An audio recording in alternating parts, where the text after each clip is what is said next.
Prions. Oui, notre Père, que par ton esprit, en cet instant, tu puisses illuminer nos cœurs, ouvrir notre intelligence à la lecture de ces vieux textes, et que ces textes, aujourd'hui, puissent reprendre vie et nous orienter sur notre chemin. Amen. Je lis dans le livre de la Genèse, au chapitre 4, « Abel devint berger de petit bétail et Caïn cultivateur. Au bout d'un certain temps, Caïn apporta des fruits du sol comme offrande à l'Éternel. Abel, lui aussi, apporta des premiers-nés de son petit bétail avec leur graisse. L'Éternel porta un regard favorable sur Abel et sur son offrande, mais il ne porta pas un regard favorable sur Caïn ni sur son offrande.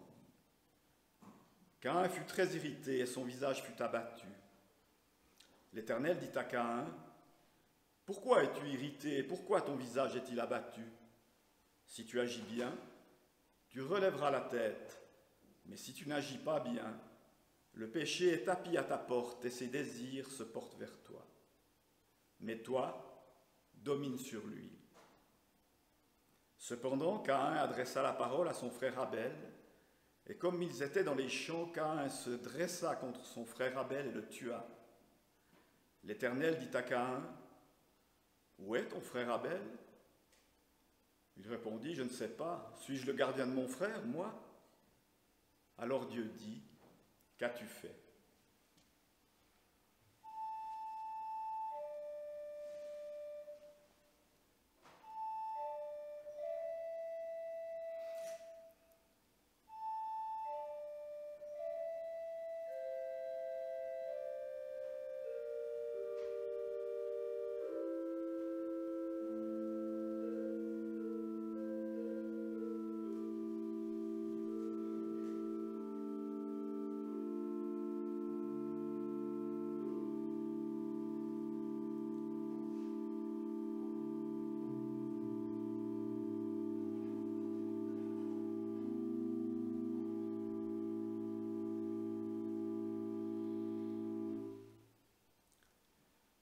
Maintenant, dans l'Évangile selon Luc, les employés des impôts et les pécheurs s'approchent tous de Jésus pour l'écouter.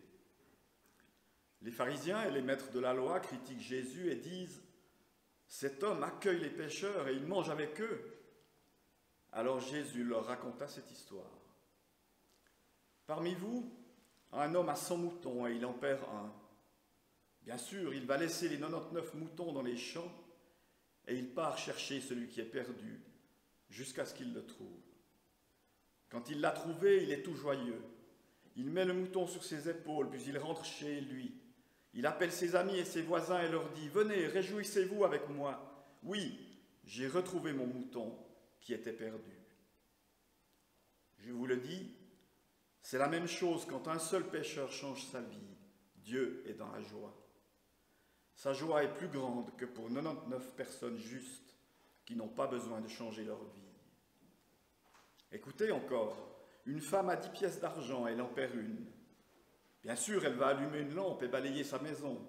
Elle cherche la pièce avec soin jusqu'à ce qu'elle la trouve. Quand elle l'a trouvée, elle appelle ses amis et ses voisines et leur dit « Venez, réjouissez-vous avec moi, oui, j'ai retrouvé la pièce d'argent que j'avais perdue. » Je vous le dis, c'est la même chose, quand un seul pécheur change sa vie, il y a de la joie parmi les anges de Dieu. Amen.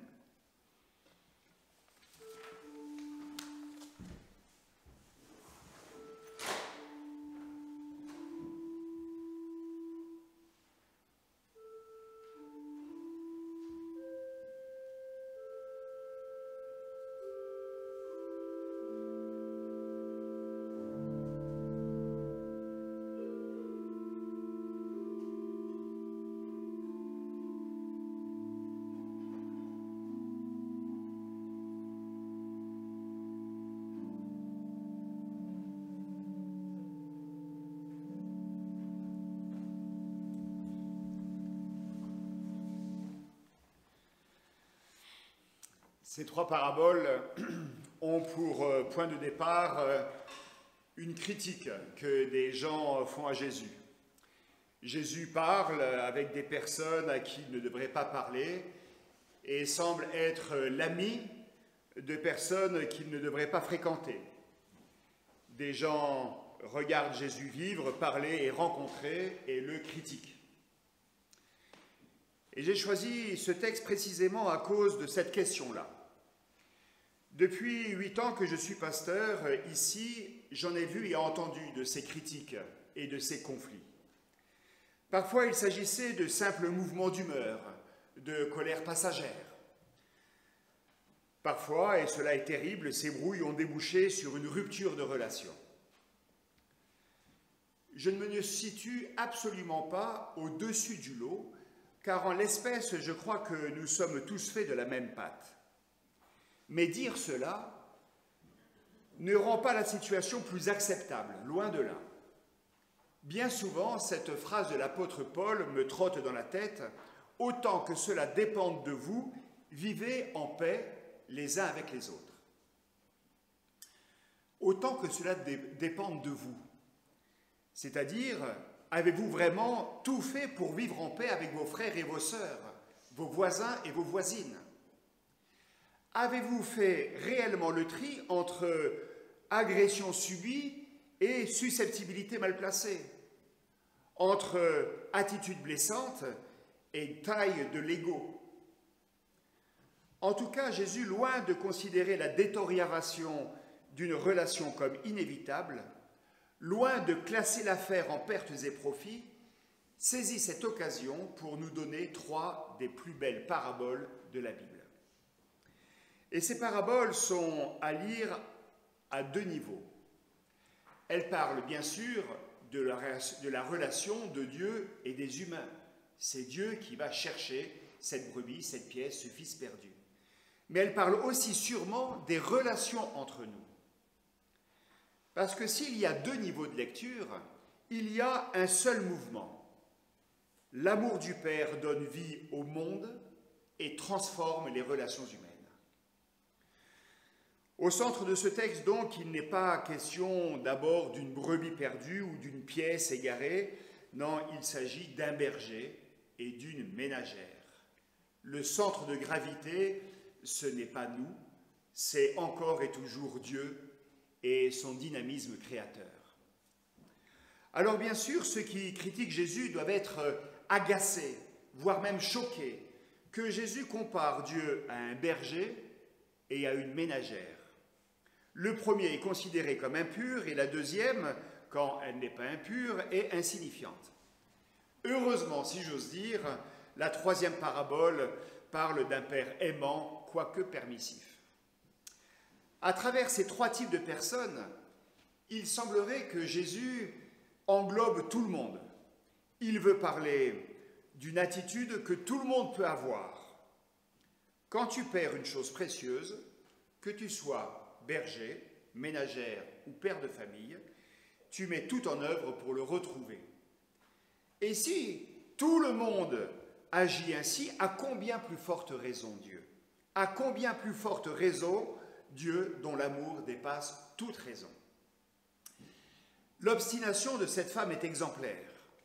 On sent bien que rien ne pourra la décourager, qu'elle ne se résignera pas à perdre cette pièce. Rien ne pourra l'arrêter dans sa recherche. Cette 10e pièce perdue est devenue le centre de ses préoccupations. C'est comme si c'était devenu son seul trésor. Et on pourrait même dire qu'elle frise ici le trouble obsessionnel. Eh bien, c'est cette femme qui devient l'image de l'incroyable volonté de Dieu de nous rejoindre là où nous sommes et là où nous en sommes. Oui, Dieu met tout en œuvre pour renouer le contact, pour tisser un lien de confiance avec nous. Et il envoie même Jésus pour nous le dire dans un corps à corps et dans un cœur à cœur. L'amour fou de Dieu se manifeste aussi dans l'attitude de ce berger prêt à abandonner 99 brebis pour aller chercher la 100e. Bien évidemment, un berger lambda calculerait les risques. Si je laisse tout le troupeau sans surveillance, qu'est-ce que je risque? Et si le berger est suisse, il se dira « Ouh, mais il y a beaucoup de loups en Valais, dans le Grison et dans notre canton, c'est quand même pas raisonnable de laisser tout un troupeau, vaut mieux prendre le risque de perdre 1% de ce troupeau. » Mais voilà, Jésus n'est pas raisonnable. Jésus veut nous parler de l'amour fou de Dieu pour chacun d'entre nous. Dieu n'a pas plus de brebis galeuses que de boucs émissaires. Il n'a pas de calculette pour mesurer le pourcentage de perte acceptable. Non, Dieu n'a pas seulement 100 brebis, il a surtout 100 fois une brebis. Chaque humain représente toute l'humanité. Chaque visage est le visage de l'humanité.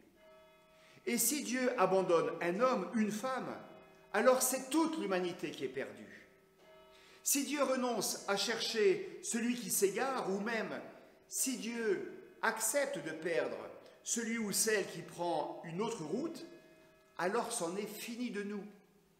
Car tous, à un moment ou à un autre, eh bien, nous avons pris ce chemin de traverse. Nous nous sommes, nous aussi, égarés. Un seul homme ou une seule femme livrée sans secours à son propre sort, eh bien, ce sont les mailles de l'amour de Dieu qui se distendent et qui craquent. C'est le filet de l'amour de Dieu qui cède et devient incapable de nous retenir dans notre chute.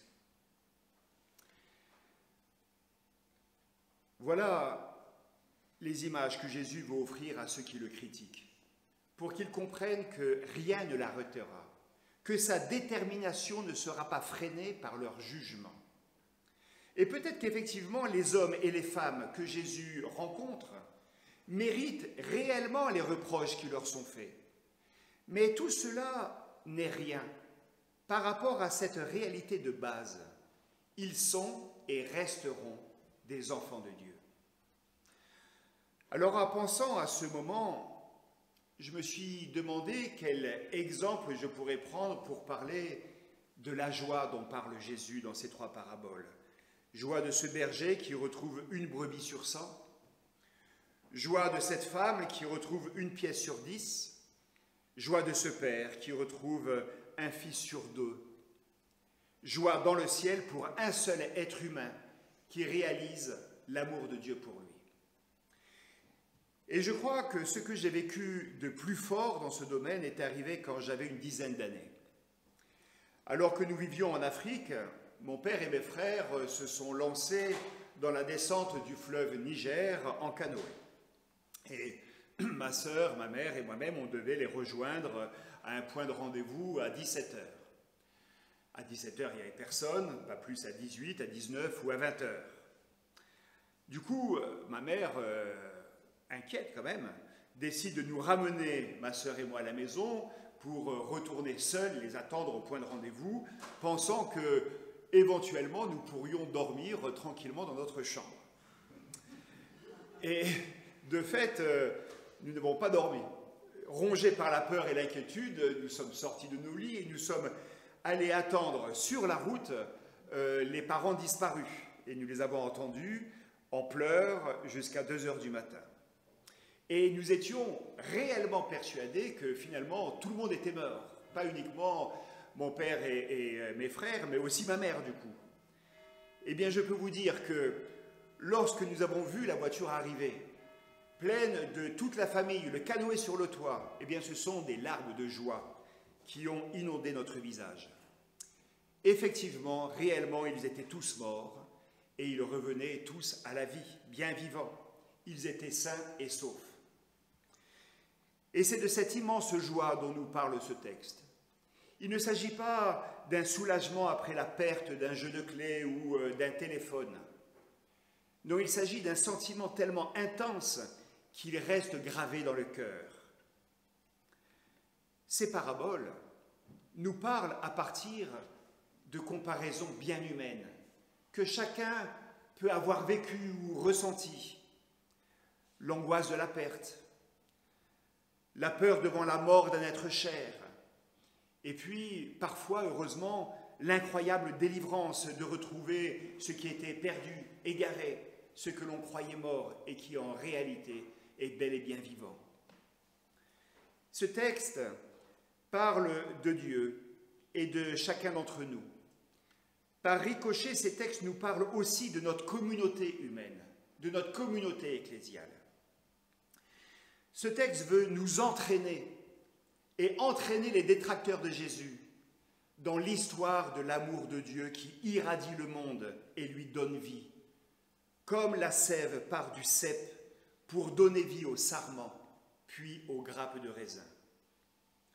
Que ceux qui assument de perdre une relation sur 100, un ami sur 10, un frère ou une sœur sur 2, que ceux qui acceptent de les sacrifier sur l'autel de leur orgueil et de leur susceptibilité, eh bien, se laissent gagner par l'incroyable amour de Dieu, par son endurance et finalement par sa joie.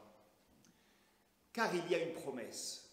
Et la promesse que Dieu nous fait, c'est la joie, c'est la fête de nouveau possible, c'est le banquet du royaume, c'est-à-dire le banquet des frères et des sœurs. Voilà la promesse que Dieu fait à celui qui met tout en œuvre pour sauver le lien fraternel. Alors ce matin, je prie pour que chacun se laisse retrouver par ce Dieu berger, qu'il se laisse retrouver par ce Dieu ménagère, par ce Dieu Père. Oui, que chacun se laisse retrouver par lui et goûte à son incroyable amour. Que chacun se laisse imprégner par son amour. Que chacun laisse en lui la sève de son amour redonner vie à son être tout entier, jusque dans la moindre de ses relations. Ce matin, je prie aussi pour que le fruit de cet amour de Dieu se manifeste dans la prise de conscience de la richesse que représente le frère et la sœur assis à côté de lui. Oui, ce frère, cette sœur est infiniment précieux. Il ou elle a une immense valeur aux yeux de Dieu, comme il ou elle devrait avoir une immense valeur à nos propres yeux. Et ce matin, c'est à Lise que nous aimerions dire combien sa présence, ta présence, Lise, est importante pour nous. Chacun a pu te le manifester d'une manière ou d'une autre dans le passé, mais le Conseil voulait aussi que cette journée soit la manifestation communautaire de notre attachement et de notre affection pour toi. Alors j'imagine que tu aimerais maintenant être une petite souris, mais dans ce temple, il n'y a pas de petite souris. Dans ce temple, il n'y a que des belles personnes. Alors assume la reconnaissance que nous voulons t'exprimer pour ton sens du service, ta fidélité et le témoignage que tu as rendu au Christ de multiples manières. Nous y reviendrons tout à l'heure par la bouche de Jean-Marc au nom de nous tous. Je prie pour que personne n'assume de perdre une relation à cause d'une bringue, d'un mot de travers ou d'un coup de sang. Oui, 1 sur 2, c'est inenvisageable. 1 sur 10, c'est inacceptable. 1 sur 100, c'est encore trop. Alors que chacun puise dans la bienveillance de Dieu les forces pour aller vers celui ou celle qui vous a blessé. Que chacun recherche dans le pardon de Dieu à son égard les raisons de pardonner au frère ou à la sœur. Que chacun recherche dans l'amour de Dieu pour lui l'énergie pour aller rechercher le frère ou la sœur qui s'est mis à l'écart de la communauté. Je prie enfin pour que la joie de Dieu soit notre bien le plus cher et qu'elle soit à ce point contagieuse qu'elle inonde celles et ceux qui se sentent seuls, perdus, égarés ou exclus. Amen.